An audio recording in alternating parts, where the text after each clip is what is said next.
2024 का पहला मुकम्मल सूरज ग्रहण 8 अप्रैल को होने जा रहा है। मगर क्या आप जानते हैं कि सूरज को ग्रहण क्यों लगता है और इसकी कितनी टाइप्स हैं? वैसे एक बात तो बताइए कि जब मुकम्मल सूरज ग्रहण होगा तो क्या सारी दुनिया अंधेरे में डूब जाएगी या कुछ ममालिक ऐसे भी होंगे जहां इसका कोई असर ही नहीं होगा?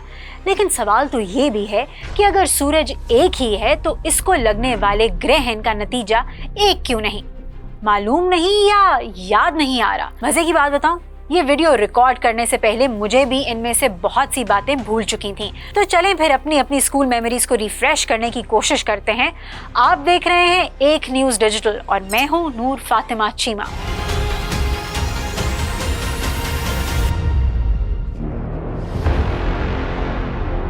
साइंस के मुताबिक सबसे बेसिक बात यह है कि सोलर इक्लिप्स या सूरज ग्रहण उस वक्त होता है जब चांद अपने मिदार में गर्दिश करते हुए जमीन और सूरज के दरमियान आ जाए और इसकी रोशनी जमीन तक पहुंचने से रोक दे, कभी पार्शली और कभी मुकम्मल तौर पर। लेकिन सवाल तो ये है कि चांद सूरज के मुकाबले में 400 गुना छोटे होने के बावजूद उसकी रोशनी का रास्ता कैसे रोक लेता है? इसका जवाब ये है कि सूरज चांद से 400 गुना बड़ा जरूर है मगर 400 गुना ज्यादा दूर भी है।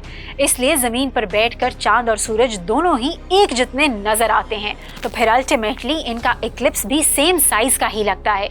वैसे तो आप सबको ये याद ही होगा कि चांद जमीन के गिर्द और जमीन सूरज के गिर्द गर्दिश कर रही है। चांद को अपने ऑर्बिट का एक चक्कर मुकम्मल करने और दोबारा नया चांद बनने में एवरेज 29 दिन लगते हैं, जबकि जमीन का ये सफर पूरे एक साल में मुकम्मल होता है। जिसका सिंपल सा मीनिंग तो ये होना चाहिए कि चांद हर महीने ही सूरज और जमीन के दरमियान आ जाए, मगर ऐसा नहीं होता। और वो इसलिए कि लूनर ऑर्बिट जमीन के मदार की सीध में नहीं बल्कि तकरीबन 5 डिग्री झुका हुआ है, जिसकी वजह से ये दोनों ऑर्बिट्स एक दूसरे को सिर्फ 2 ही पॉइंट्स पर इंटरसेक्ट करते या काटते हैं। इसलिए सूरज, चांद और जमीन के एक ही लाइन में आने और इस बिना पर सोलर इक्लिप्स के इम्कानात सिर्फ तभी होते हैं जब चांद इन इंटरसेक्टिंग पॉइंट्स पर या उनके करीब होता है। एक और इम्पोर्टेंट पॉइंट ये है कि यूनिवर्स में किसी भी सैयारे, सितारे या इवन चांद का ऑर्बिट भी सर्कल नहीं बल्कि ओवल यानी अंडे की शक्ल का होता है। इसी वजह से चांद अपनी मूवमेंट के दौरान जमीन से दूर या करीब होता रहता है। ग्रहण के वक्त चांद जमीन से जितना दूर होगा, सूरज को पूरा कवर करना इसके लिए इतना ही इम्पॉसिबल हो जाएगा। सूरज ग्रहण के मुख्तलिफ टाइप्स की बेस भी यही है, जिसकी वजह से मुकम्मल ग्रहण, जुज़वी ग्रहण और हल्का नुमा ग्रहण की किस्में सामने आती हैं। जैसा कि नाम से ही क्लियर है, मुकम्मल ग्रहण में चांद सूरज को मुकम्मल तौर पर ढांप देता है, जबकि हल्का नुमा सूरज ग्रहण या एन्युलर इक्लिप्स उस वक्त होता है जब चांद जमीन और सूरज के ऐन दरमियान में तो आ जाए लेकिन ज्यादा फासले पर होने की वजह से इसे पूरी तरह कवर ना कर सके। यूं सूरज का दरमियानी हिस्सा तो छुप जाता है मगर आउटर सर्कल वैसे ही रोशन रहता है, जिसे आम जबान में रिंग ऑफ फायर भी कहते हैं। पार्शल या जुज़वी सूरज ग्रहण उस वक्त होता है जब चांद जमीन और सूरज के सामने तो आ जाए लेकिन पूरी तरह ऑर्बिट की सीध या लाइन में ना हो।